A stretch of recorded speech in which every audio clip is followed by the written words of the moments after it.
kasih atas kesempatannya. Perkenalkan, nama saya Vera Nurfiana dengan NIM 2017-210145. Di sini saya akan memulai presentasi dari kelompok saya, yaitu yang pertama saya akan menjelaskan tentang perencanaan pesan-pesan persuasif.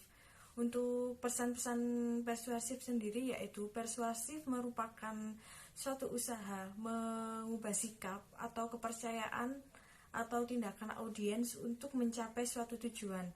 Secara sederhana, persuasif yang efektif adalah kemampuan untuk menyampaikan suatu pesan dengan cara membuat audiens atau pembaca atau pendengar merasa mempunyai pilihan dan membuat mereka setuju. Dan selanjutnya, meskipun kebanyakan pesan-pesan bisnis bersifat rutin, dalam beberapa situasi tertentu diperlakukan suatu pesan yang didesain untuk memotivasi atau memberi persuasi kepada yang lain.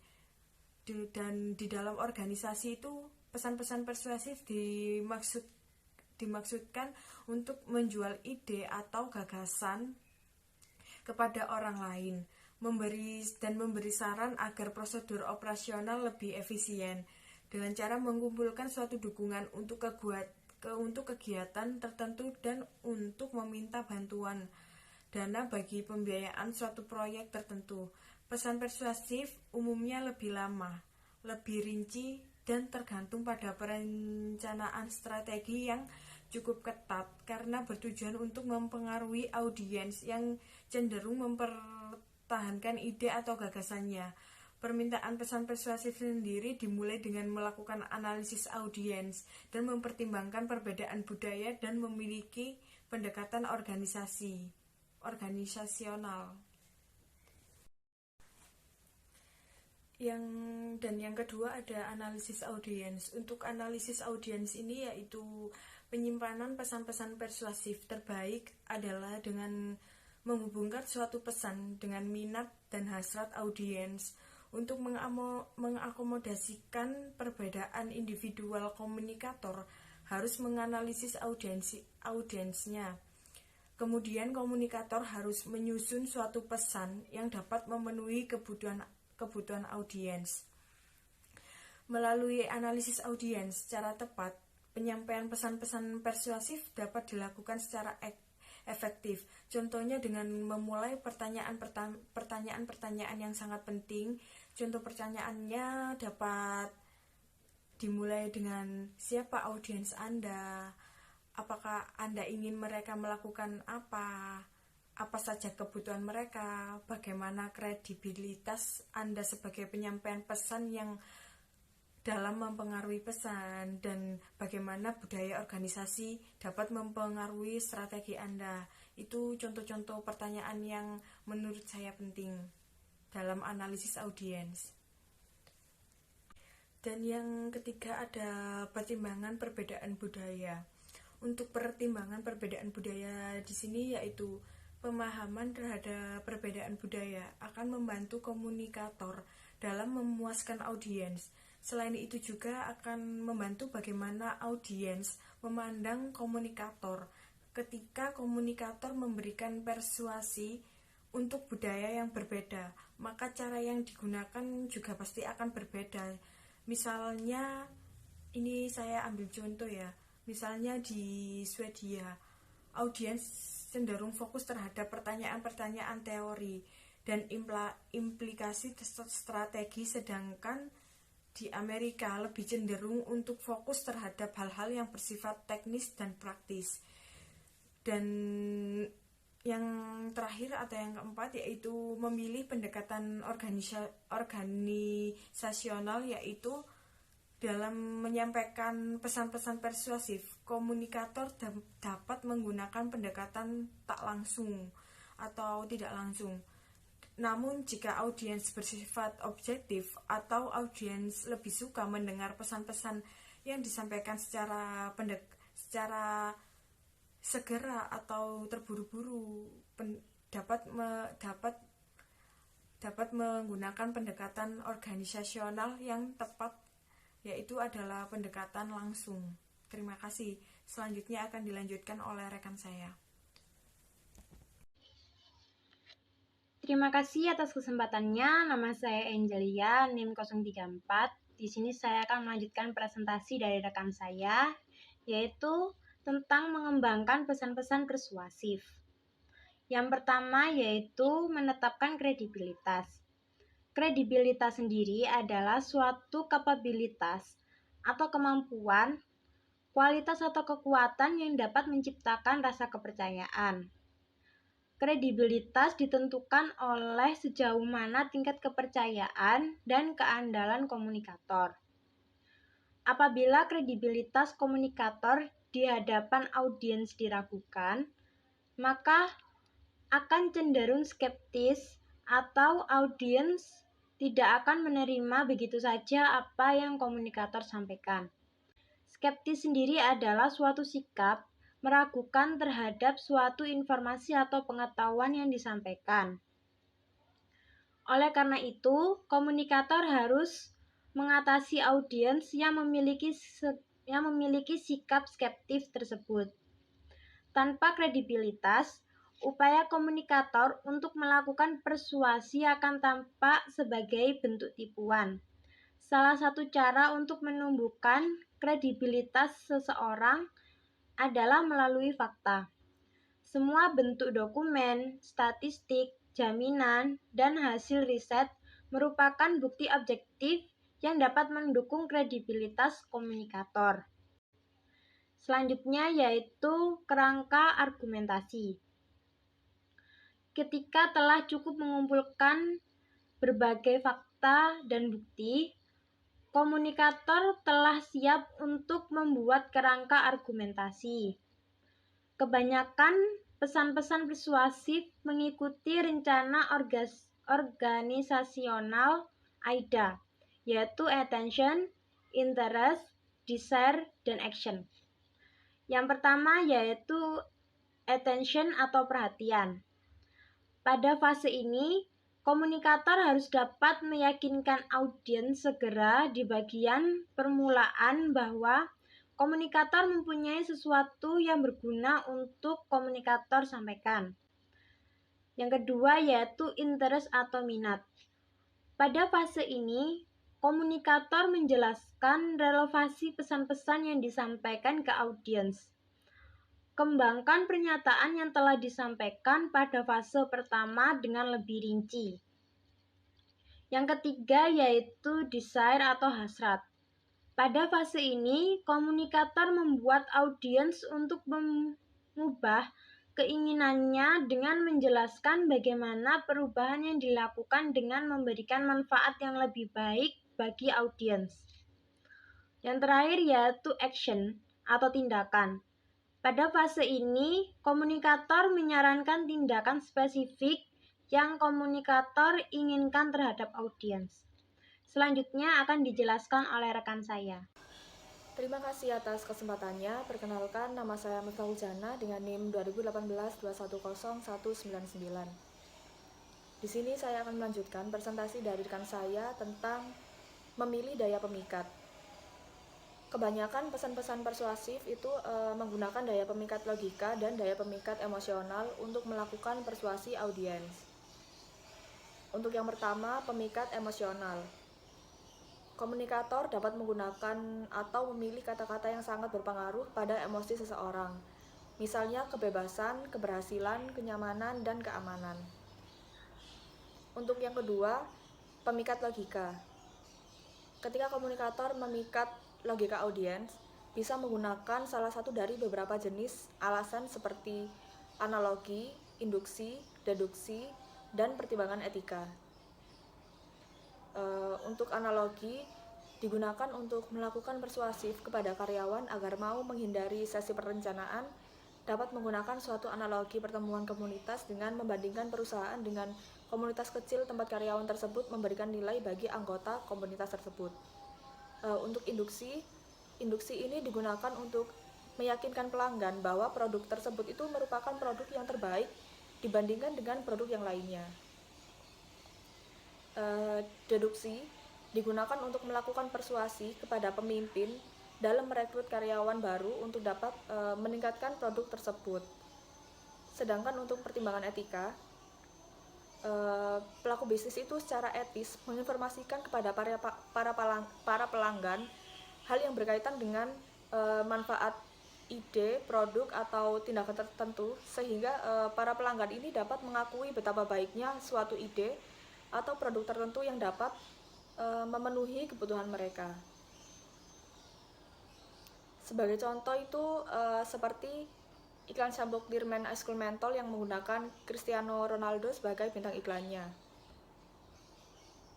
Pada iklan shampoo Clearman Ice Cool Menthol menggunakan pemikat emosional dengan kata-kata 2 kali lebih kuat melawan ketombe, kalahkan minyak, kalahkan ketombe.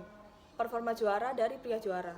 Nah, kalimat itulah yang membuat audien ini tertarik untuk membeli produk tersebut. Lalu untuk pemikat logika, di iklan shampoo Clear ini menggunakan pemikat logika pada kalimat keringat berubah menjadi minyak, minyak berubah menjadi ketombe. Jadi kalimat ini itu sudah cukup untuk menarik perhatian audiens. Sedangkan dalam pertimbangan etika, iklan shampoo Clearman Ice Cool Menthol ini tidak ada adegan yang aneh-aneh ataupun kata-kata yang bersifat kasar. Sekian dari saya, untuk selanjutnya akan dilanjutkan oleh rekan saya. Terima kasih. Baik, terima kasih atas kesempatannya. Perkenalkan, nama saya Teddy Fateresa dengan NIM 2018-210522. Di sini saya akan melanjutkan presentasi dari rekan saya. Nah, selanjutnya di sini saya akan menjelaskan mengenai bagaimana kita menyampaikan ataupun menulis permintaan persuasif.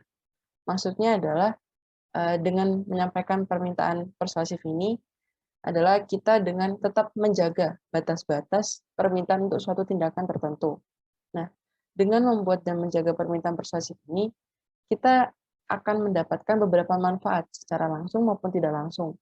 Misalnya saja seperti pengurangan beban kerja seorang supervisor, ataupun kita juga bisa melihat adanya peningkatan moral maupun prestise dari karyawan ataupun pekerja ketika mereka memberikan kontribusinya kepada perusahaan secara semaksimal mungkin.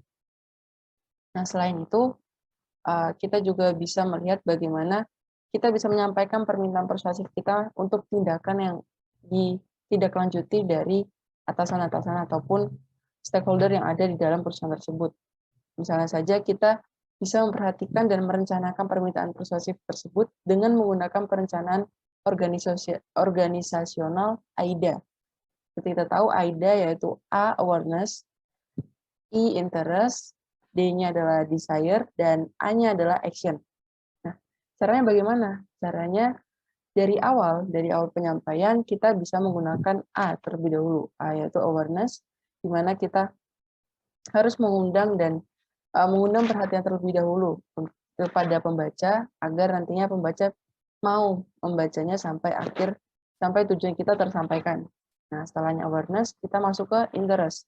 Dalam interest ini adalah kita menarik minat pembaca lebih dalam lagi. Setelah kita memberikan prolog di awal awareness tadi, kita bisa menarik minat pembaca lagi untuk mengetahui apa yang kita butuhkan di sini. Nah, setelahnya itu kita bisa melanjutkannya dengan menyampaikan keinginan kita, yaitu desire tadi. Keinginan kita dalam pekerjaan tersebut seperti apa, kita bisa menyampaikannya, dan di akhir nanti setelah kita menyampaikan keinginan kita bisa menyampaikan tindakan atau action yang kita harapkan atas keinginan yang kita sampaikan di awal tadi. Nah, dengan memanfaatkan AIDA ini, nantinya pembaca juga bisa memahami bagaimana maksud dari penyampaian kita dengan baik, dan tentunya nantinya akan ada tindakan yang lebih jauh lagi, dan itu sesuai dengan keinginan kita. Nah, selain dengan penyampaian pesan persuasif tadi, dalam materi ini juga saya sedikit menjelaskan bagaimana ada 2 surat lagi, yaitu surat pengaduan persuasif dan surat permintaan penyesuaian. Nah, kedua surat ini cenderung merujuk pada surat keluhan, di mana surat ini disampaikan oleh pekerja ataupun karyawan yang merasakan keluhan-keluhan tersendiri, sehingga mereka membuat surat ini dengan tujuan untuk melakukan persuasi kepada orang lain. Misalnya saja tujuan utama mungkin kepada stakeholder di atasnya, atasan-atasannya. Sehingga dengan menyampaikan surat pengaduan persuasif maupun surat permintaan penyesuaian ini diharapkan atasan ataupun stakeholder lainnya itu dapat melakukan penyesuaian yang diperlukan dengan baik dan sesuai dengan keluhan-keluhannya, sehingga nantinya pekerja ini juga bisa tetap berkontribusi dalam perusahaan tersebut dengan baik dan bisa memberikan yang maksimal dari dirinya jika memang ada kekurangan-kekurangan tersendiri dari perusahaan tersebut. Baik, selanjutnya, selain kita memahami bagaimana permintaan persuasif dan tadi juga ada surat pengaduan serta surat permintaan penyesuaian, sini kita juga akan memahami bagaimana kita menyampaikan penulisan pesan-pesan penjualan dan permohonan bantuan dana. Oke, yang pertama terlebih dahulu adalah perencanaan pesan-pesan penjualan, di mana tujuannya tentunya sudah kita bisa mendapatkan poinnya dari pesan-pesan penjualan, yang mana tujuan dari isi pesan ini yaitu untuk memperoleh pemahaman secara menyeluruh tentang produk yang telah dihasilkan oleh sebuah perusahaan. Misalnya saja jenis produk, kualitas dari produk tersebut, cara kerjanya, manfaat dari produk, dan harganya, dan masih banyak lagi hal lainnya yang bisa kita cantumkan dalam pesan-pesan penjualan tersebut, sehingga nantinya apa yang diinginkan dari perusahaan, pesan-pesan apa yang diinginkan dari perusahaan itu bisa sampai kepada konsumen, dan konsumen mengetahui bagaimana perusahaan ini bergerak, lalu produk yang dihasilkan seperti apa, dan masih banyak lagi yang akan diketahui oleh konsumen dari pemberitahuan pesan-pesan dari perusahaan tersebut. Lalu jadi kita mengetahui bagaimana tujuan dari perencanaan pesan-pesan penjualan, bagaimana dengan pengorganisasiannya, bagaimana dengan komposisi dari pesan-pesan penjualan, serta tadi yang kedua kita di sini akan memahami mengenai permohonan bantuan dana. Nah, caranya di sini itu materi-materi tersebut akan disampaikan lebih lanjut oleh rekan saya. Hingga untuk dari saya cukup sekian dan terima kasih. Selanjutnya akan dilanjutkan oleh rekan saya. Terima kasih atas kesempatannya. Nama saya Astria Damadea dengan NIM 2018-210695. Di sini saya akan melanjutkan presentasi dari rekan saya, yaitu tentang pengorganisasian dan komposisi pesan-pesan penjualan. Kebanyakan surat-surat penjualan atau sales letters yaitu dimulai dengan menarik perhatian audiens, kemudian menumbuhkan minat audiens dengan menyampaikan apa manfaat terbaik yang didapatkan untuk audiens. Selanjutnya yaitu mengurangi penolakan dan diakhiri dengan saran atau tindakan yang diperlukan bagi audiens. Lalu yang pertama, bagaimana caranya menarik perhatian? Penulisan surat-surat penjualan pada umumnya dimulai dengan bagaimana cara menarik perhatian audiens. Para profesional menggunakan berbagai teknik untuk menarik perhatian audiens. Salah satu teknik yang umum digunakan untuk menarik perhatian adalah dengan menggunakan kalimat tanya pada permulaan paragraf. Di samping itu, ada beberapa cara lain untuk menarik perhatian audiens, seperti diantaranya dengan menekankan contoh produk, memberikan ilustrasi, dan memberikan solusi atas suatu masalah. Nah, selanjutnya yaitu bagaimana membangun minat. Pada bagian ini yang kita perlukan yaitu menekankan titik penjualan produk kepada audiens. Misalnya dengan mengatakan bahwa produk kita harganya relatif murah, tahan lama, atau tahan dalam berbagai masalah. Dalam hal ini, kita perlu melihat apa yang dilakukan oleh para pesaing kita, apa yang membedakan produk kita dengan produk pesaing, dan apa yang paling diminati oleh pembeli yang memiliki potensi. Jawaban atas berbagai pertanyaan tersebut akan membantu kita dalam memilih titik penjualan utama ketika kita membangun pesan-pesan penjualan. Membangun minat audiens juga dapat dilakukan dengan menempatkan titik penjualan utama pada paragraf awal. Yang selanjutnya yaitu bagaimana meningkatkan hasrat. Untuk lebih meningkatkan hasrat, audiens dapat mengungkapkan manfaat utama bagi pembaca atau audiens dalam kata-kata ataupun gambar, grafik atau bagan yang menarik. Yang perlu juga mendapat perhatian adalah bahwa dalam menjelaskan manfaat suatu produk atau suatu jasa kepada audiens cukup dalam garis besarnya saja dan tidak perlu dijelaskan yang terlalu rinci. Yang selanjutnya, bagaimana memotivasi tindakan. Setelah menumbuhkan minat dan hasrat bagi audiens, langkah selanjutnya adalah bagaimana kita mampu memotivasi tindakan bagi para audiens, yaitu dengan memilih media penyampaian surat penjualan kepada para audiens yang memungkinkan mereka dapat memberikan tanggapan mereka pada surat tersebut. Selanjutnya yaitu cobalah melakukan persuasif kepada audiens untuk mengambil suatu tindakan dengan segera. Berilah keyakinan pada mereka apa yang diharapkan oleh audiens itu dapat dipenuhi dengan segera, seperti pengiriman produk atau jasa dengan tepat waktu dan dalam jumlah yang sesuai. Baik, yang selanjutnya yaitu perencanaan pesan-pesan permohonan bantuan dana. Kebanyakan teknik yang digunakan untuk menulis surat penjualan juga dapat digunakan untuk menulis surat permohonan bantuan dana, selama teknik yang digunakan tersebut sejalan dengan audiens, tujuan, dan organisasi tersebut. Satu hal yang tidak boleh dilupakan adalah bahwa perlu meyakinkan kepada para pembaca betapa pentingnya dan mulianya orang yang memberikan bantuan dana bagi orang lain yang sangat membutuhkan.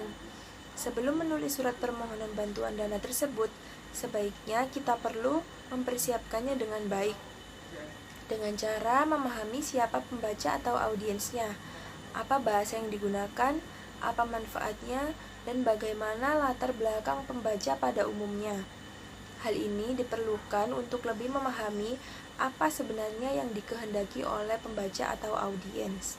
Terdapat 4 hal yang harus diperhatikan, yaitu yang pertama, harus mampu menjelaskan kebutuhan secara spesifik. Yang kedua, tunjukkan kepada para pembaca betapa pentingnya dana yang disumbangkan kepada pihak lain. Yang ketiga, kemukakan secara jelas berapa jumlah dana yang dibutuhkan. Yang keempat, jelaskan manfaat atau kegunaan dana yang telah diberikan oleh para pembaca atau audiens. Sekian presentasi dari kelompok 2. Mohon maaf apabila ada salah kata. Terima kasih.